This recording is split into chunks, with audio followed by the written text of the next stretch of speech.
Finally exclusive update চলে এলো। দেব 50 অর্থাৎ দেবদার ছবি কি আসতে চলেছে?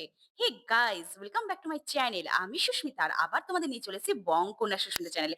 আশা করি তোমরা সবাই খুব ভালো আছো। চলো ঝটপট শুরু করা যাক আজকের ভিডিওটা। দেবদার ৫০ তম ছবি আসতে চলেছে ২০২৬ এই। হ্যাঁ, এটা নিয়ে একটু কথা বলব।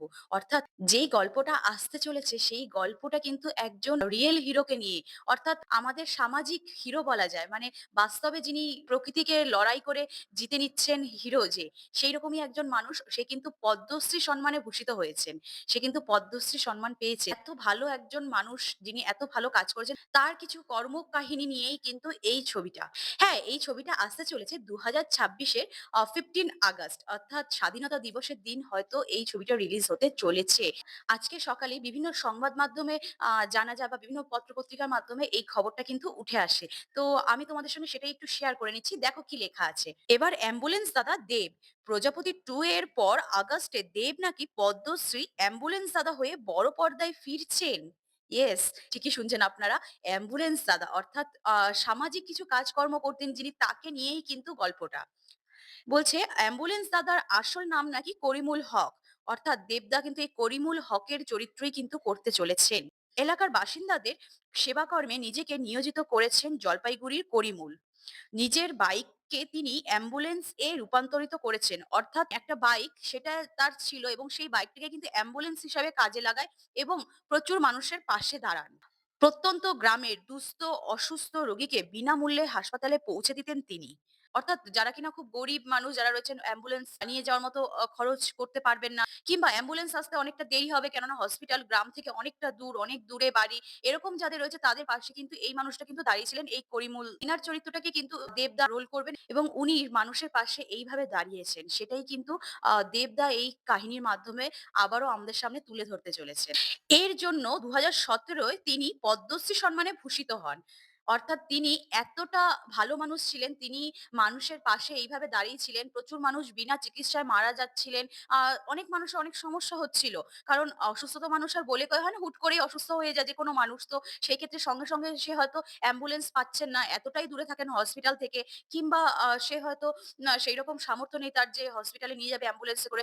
নানান কিছু কিন্তু সমস্যা ছিল। তো এই মানুষটি কিন্তু এইসব মানুষদের পাশে দাঁড়িয়েছিলেন এবং তার জন্যই পদ্মশ্রী সম্মানে ভূষিত হয়েছিলেন। এই গল্পের নায়িকা ছোট পর্দার অঙ্কিতা। অর্থাৎ টিভি সিরিয়ালে আমরা দেখি অঙ্কিতা মল্লিককে। তিনি কিন্তু এই গল্পের নায়িকা হয়তো থাকছেন।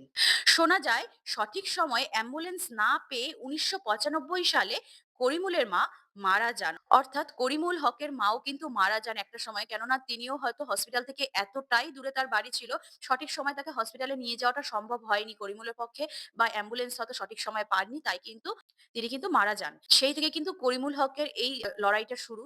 তার মাকে যেহেতু চোখের সামনে দেখেছেন এইভাবে কষ্ট পেয়ে চলে যেতে, তো সেই দুঃখটা থেকেই সে হয়তো এত মানুষের পাশে দাঁড়িয়েছিলেন। তো তিনি কিন্তু পদ্মশ্রী সম্মানে ভূষিত হয়েছিলেন। এত ভালো একজন মানুষ, তিনি এত ভালো সামাজিক কাজ করেছিলেন, সমাজের পাশে দাঁড়িয়েছিলেন, সাধারণ মানুষের পাশে দাঁড়িয়েছিলেন, দুস্থ মানুষের। আর সেই চরিত্রে কিন্তু দেখা যেতে চলেছে আমাদের প্রিয় মেগাস্টার দেবদাকে। তো দারুণ একটা ব্যাপার হতে চলেছে। আ দেবদাকে মানে সত্যিই তাই দেবদা বলেছিলেন যে এরপর যে ছবিটা আসতে চলেছে, বাংলা মানে ইন্ডাস্ট্রিতে কেউ দেখেনি এরকম ধরনের কাহিনী। সত্যিই তাই, আমরা কেউ দেখিনি যে এরকম সামাজিক একটা ঘটনাকে তুলে ধরা এবং এই মানুষটাকে ঘিরে এত সুন্দর অ্যাম্বুলেন্স দাদার চরিত্রে কোনো নায়ককে দেখা যাবে, এটা সত্যিই আমাদের কাছে মানে অন্যরকম একটা পাওয়া। আর দেবদাকে এরকম রূপে দেখার জন্য সত্যিই আমি অপেক্ষায় আছি এবং গল্পটা কিন্তু ভীষণ ইমোশনাল হতে চলেছে। আমার যেটা মনে হচ্ছে, কারণ কি যে করিমুলের যে চরিত্রটা তিনি মাকে একটা সময় হারাবেন এবং সেই যে কষ্টটা সেটা কিন্তু যথেষ্ট ফুটিয়ে তোলা হবে বলে আমার মনে হয়।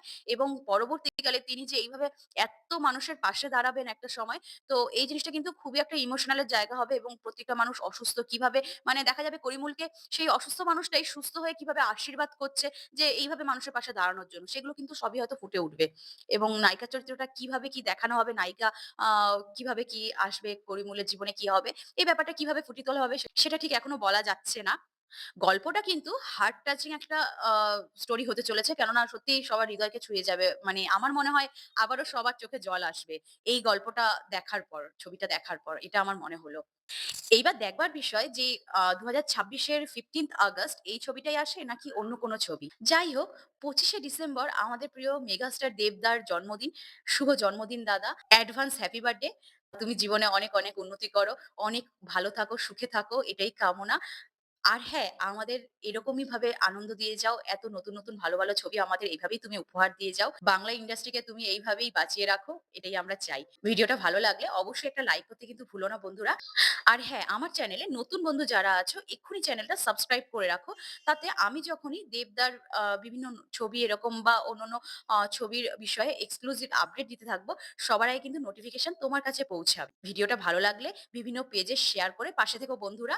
ভালো থেকো, সুস্থ থেকো। দেখা হচ্ছে আবার কোনো নতুন ভিডিওতে। ততক্ষণ অবধি টাটা।